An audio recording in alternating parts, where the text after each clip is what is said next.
Thank you for taking the time to be here. My pleasure. I see so many familiar clients and owners here. What I hopefully will say is a reflection of what they have been through in their experiences and what others will go through if they are first-time HMA signatories. Correct, correct. So we have, in fact, a large setup of people who've come here who are looking to build hotels for the first time. They're talking to hotel companies, and your experience, having founded the business for ELP many years ago, share with us how these management contracts have evolved and why have they become a necessity for hotel owners today? It goes back to your point. First of all, they haven't evolved. Okay. I think if you look at an agreement of 1980 and you look at an agreement of 2025, you will find that almost 95% of the clauses remain same. It's just got more complicated. The more Americans come in, the harder the clauses get to decipher, and therefore a contract which would otherwise be a 20-page contract has now become 186 pages, divided into a trademark license agreement, technical know-how agreement, technical before we sign, technical after we sign, and of course the HMA, etc. So it has evolved only in terms of size of pages, number of words, right, but in principle it remains the same. And what is it? It should actually be nothing but you as an owner putting in capital, creating an asset, somebody better than you in managing that hotel or managing that business is doing it for and on your behalf. That should be the essence of this contract, for which you must remunerate that person. Now, traditionally, the remuneration models seem to have been going on this GOP basis largely, which is a nice thing, because the more operating profits you make, you are willing to share it with the operator. However, what unfortunately has happened is that over time, and I think it's largely coming from the American system where owners have actually taken operators to task quite often. Operators depend on a very long-term contract to tell their boards and their analysts that, look, we have a 20-year income stream. Nobody can terminate this contract for 20 years. Hence, our valuation is X, Y, or Z. And that then goes to the stock market. So the whole focus of an operator is to write an agreement, which is why I think some of the American companies have many more lawyers than business development people in their teams, because the whole business of theirs is writing up this 20, 25-year, 30-year contract, which is not terminable. Okay? That is the essence of that contract. Now, if you were looking at it from what I told you earlier, principal and agent, what is it? It's like, I'm your lawyer or I'm your doctor. I'm your agent. I'm your fiduciary. I am supposed to look after you. I cannot impose my terms on you. If you want to terminate me, you terminate me. If I am your surgeon and you have a contract with me, the surgeon can't say, "Nahi, you can't change your mind now, Mr. Talwar. You have to now do this operation through me, and I will do it." Okay, that is the essence of a principal-agency relationship. But as I said, over the years, this has changed so that now if you look at the contracts, apart from very few, I think Oberoi has it, Taj has it in bits, Accor used to have it, but you will find most people have moved away from that fiduciary relationship to say, I'm nothing but somebody who will recommend something to you, okay? You go ahead and do it, okay? You have to do it, what I recommend. You have to bear the costs and consequences of it. If it makes a profit, yes, you will do well and I'll get a fee from it. So I think that has caused a little bit of distrust, which is why people have taken so long to close these hotel management agreements, because it is full of clauses that are more protecting the operator who has got, a smaller skin in the game, but the person who's putting all his assets, taking all the loans, putting other assets out there to try and fund this asset, he's got really little protection. He's got no guarantee from someone who is the expert in the business to say, hey, that pro forma that you gave me when you were, coming to my office and saying, ye ho sakta hai, suddenly you're denying that completely. Okay.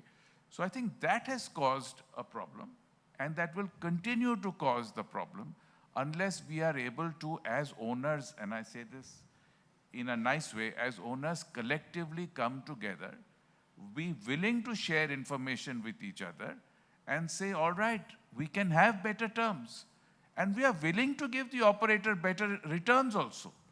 But don't impose all these restrictions on us, and we can come to each one of them all the time. That's been my experience. Having said which, that was where there was the single owner with one hotel. Okay, his or her bargaining power was far less when you compare it to the operators who have 200, 300, 400 hotels under there. They will say, for one hotel, I'm not going to change this clause. I'm not going to move my risk, right? That's typically where they come from.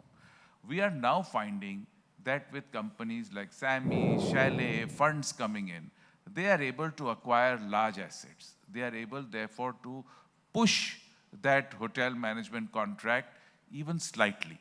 And I hope over a period of time that will be pushed even more. That envelope needs to be pushed. It's your asset, it's your money. You need to push those terms for which you need to come together.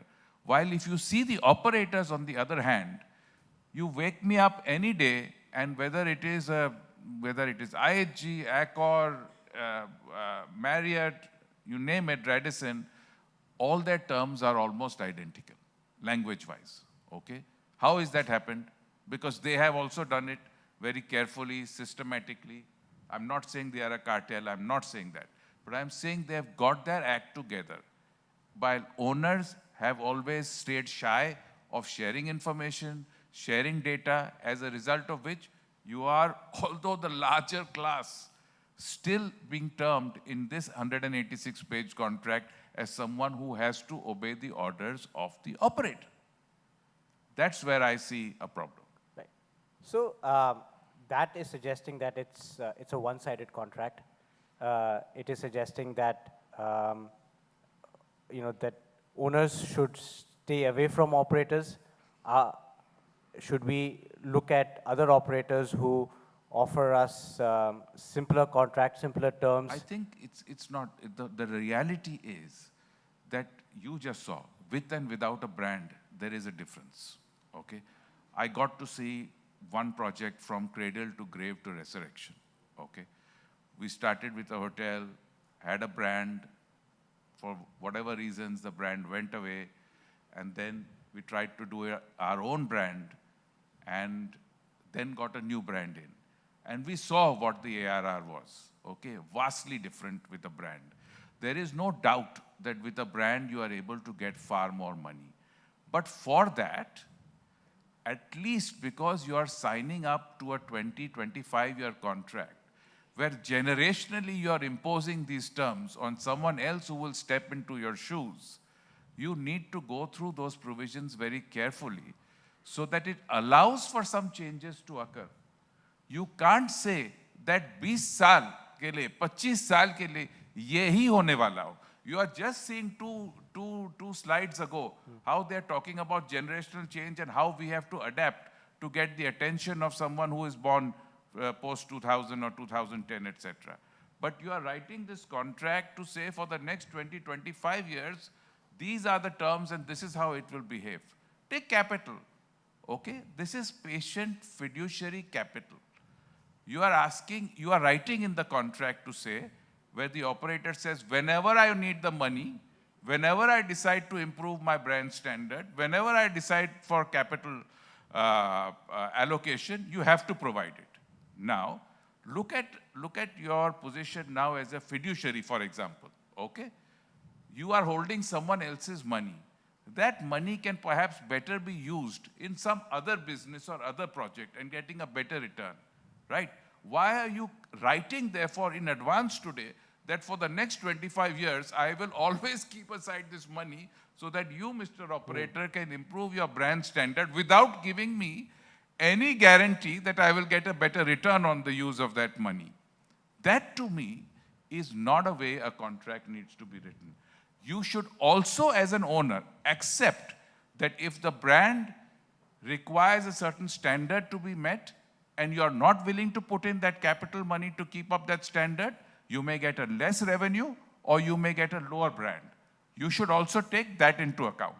But don't write off your check that forever, whenever you demand, I will bring in the money to get that capital improvement. I think we have to be careful on that front. So how should owners look at performance of hotels, right? Is it beating the market? Are there standards that can be deployed on hotel operators? Do contracts have provisions in them today as we speak as well that may not be visible to the owner today, but they can certainly exercise in great detail some of these underlying options available to them in contracts? So what the operator, of course, in the first term sheet, he's not going to give you any test. But experienced owners like we have in this room will definitely ask for some tests, okay? And what are the 2 or 3 standard tests in the market? You're not going to be too far away from that. One is, aapne budget banaya, you told me that you will make X in this year. At least meet that, okay? So that I know that I'll be able to pay the bank and I'm not going to go bankrupt, okay? At least do that. Even after they give you that budget, which is there for 12 months, they tell you, yeah, I may do 80 to 85% of that, okay? So you are saying you are an expert operator, you are prudent, you are one of the best in the world, but you cannot keep to your own budget, okay? I'm excluding force majeure hua ya kuch unforeseen circumstances, wo chhod do. But you are telling me that for 12 months you cannot keep to your budget.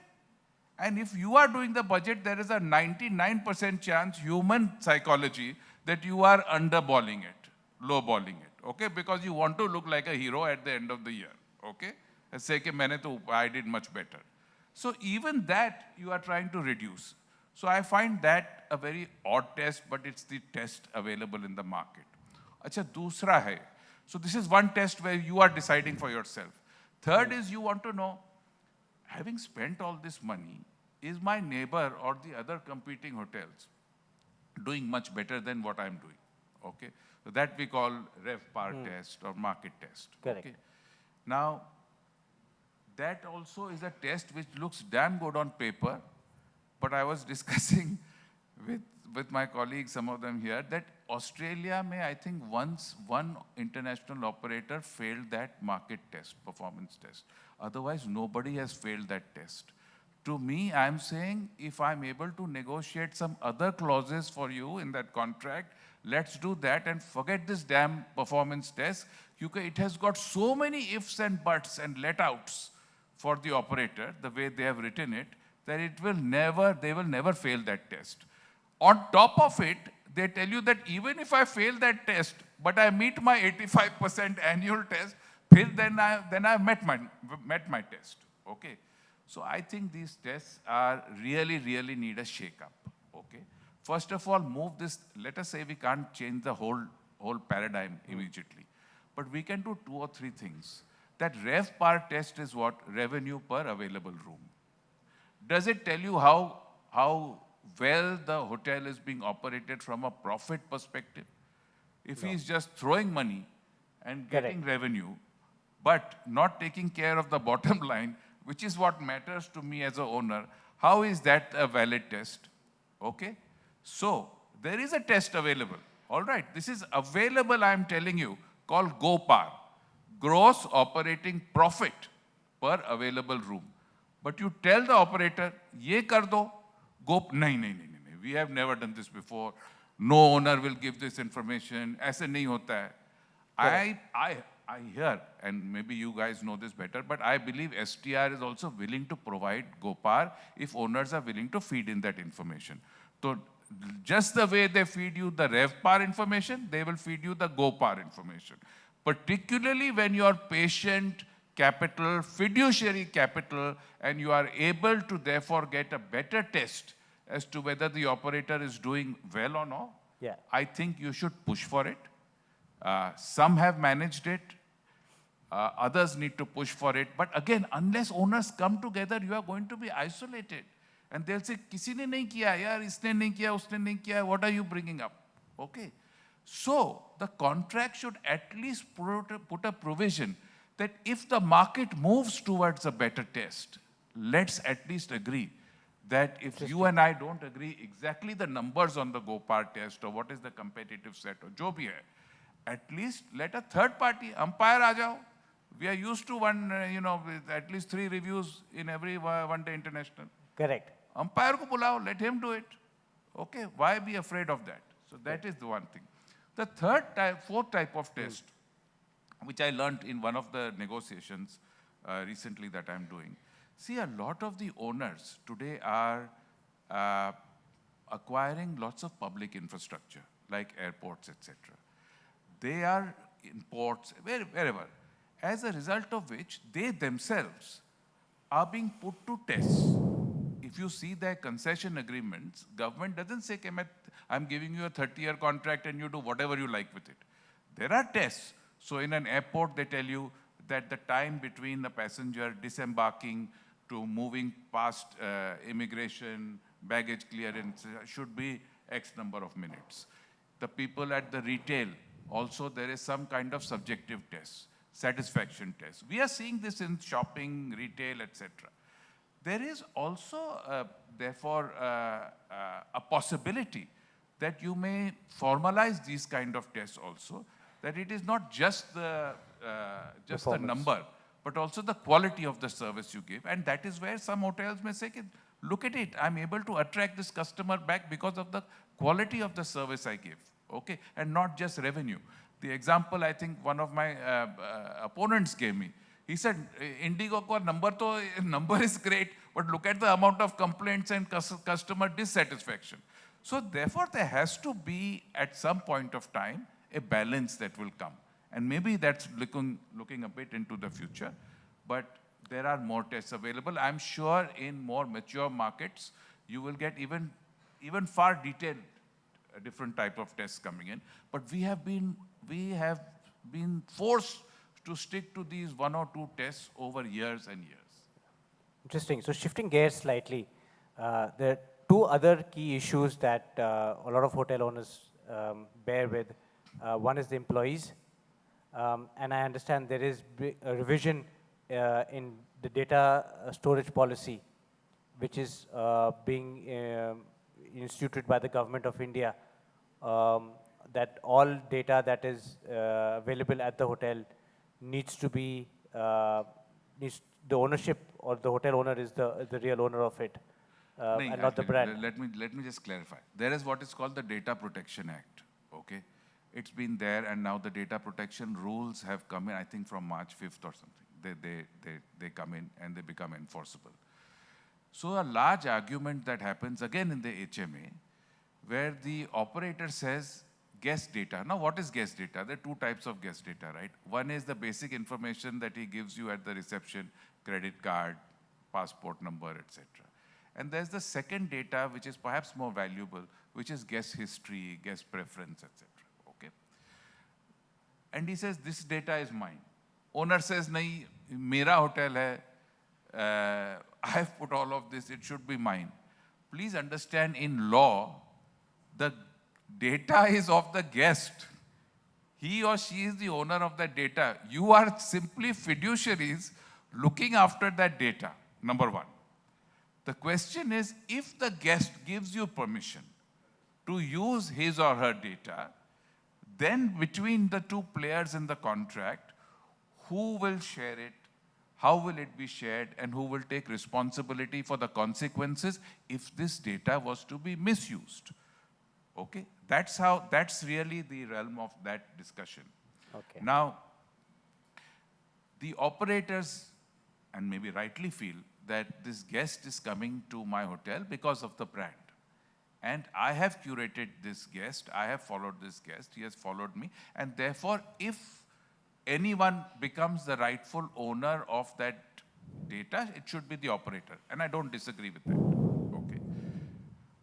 The owner will say, but I need that information. Now the question that I think is coming up more and more is, as large owners are owners also of other businesses which are B2C, and owners of malls, owners of airports, owners of residential, etc. These are customers who are very much their target. So you can see the need for them to have this data. And therefore it makes sense for them to request it and enter into a negotiation whereby they will be able to share or access that data. Got it. The other way is also, operators also need to see some benefit in this. So if you come out with some joint program or a joint card whereby you say, okay, I'm passing through airport X, or I'm buying something from this mall, I will also get a benefit in this hotel of some discount, etc. The operator will also benefit. So I think it's not been discussed in that much detail as it ought to, because if it gets discussed in this manner, you will find a better resolution for it. Interesting. Your earlier question was employees. Yes. That has two significances. One, I told you that there is something called budget approval, okay? Where the owner says, at least you are making me spend this year, give me the right to approve the budget. Depending on the type of, number of people per room, etc., whatever the business or the brand requires, even if it is 2 per room, etc. The cost, I am told, in your yearly cost is something between 14 to 18% is salary cost in that budget, okay? Many operators say, we are not giving you approval of this, all right? They also say, we are not giving you approval of items which require health and safety. We are not giving you items which require our brand standards to be met, etc. Karke, you might find that 60-70% of that budget he has taken out of your approval system, but using the word approval, just to give you some kind of phantom satisfaction. Okay. My point is this. These employees are on my roll. Ultimately, everything they do, I am responsible for in law. You are just simply supervising, but you are imposing on me their rates, their salaries, their gratuity, their benefits. You can hire them, you can fire them, but I have no say in that. Which is where I believe that the law will come to your benefit as an owner. There is an old case of Air India. Okay. Sudeep, my partner, is here. He's an expert on this. He can tell us. But Air India said that if the person who's actually directing the employee, supervising, and under whose instructions the employee is working, then that person becomes the owner, becomes the employer. Okay. Now, operators have started to get horrified because that judgment is coming up more and more, all right? As a result of which now they are saying very clearly that no, we are only going to recommend to the general manager what to tell the employee. Okay, so they are moving away from that supervision also to get away from this liability. So at some point, the courts will come and say, nothing doing. This owner, bichara, he has only put up the money you have kept in the contract. In fact, you have written in the contract, you will not interfere in the operations, you will not have any say. The general manager, although he's your employee, I have decided who he is going to be. These guys are supposed to listen only to that. And I think the court will therefore come back and say, effectively, Mr. Marriott, Mr. So-and-so, etc., you are the employer. Of course, the operators, as I said, their rooms are filled with lawyers. Even that point, of course, they have caught and said, agar kuch employment ka problem aa gaya, to you give me an indemnity. Okay. So this issue of employees is being discussed in this way. At some point, the law will come, but if you have signed up to an indemnity, then you have also given up that right which you had. So be careful on that point. Another point on employees is the reality.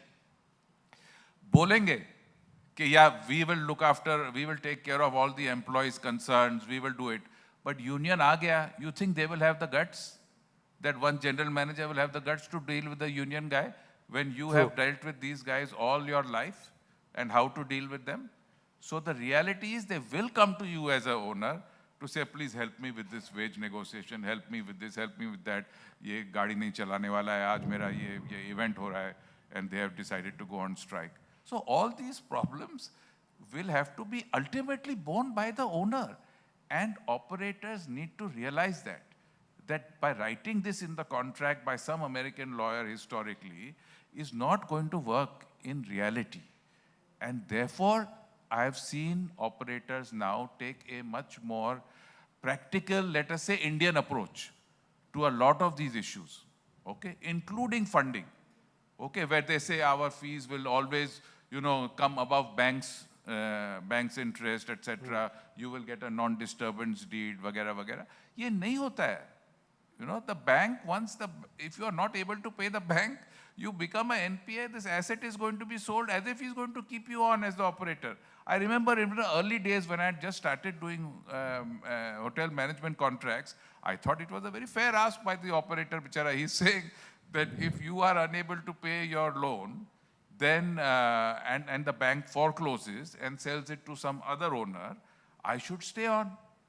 So, bichara, I remember, I think there was Punjab National Bank, public sector wala tha. He told me because this document had also come from some foreign law firm, tagda vagda non-disturbance deed. After it took about 15 minutes to read it, understand it, ki ye likha kya hai isme.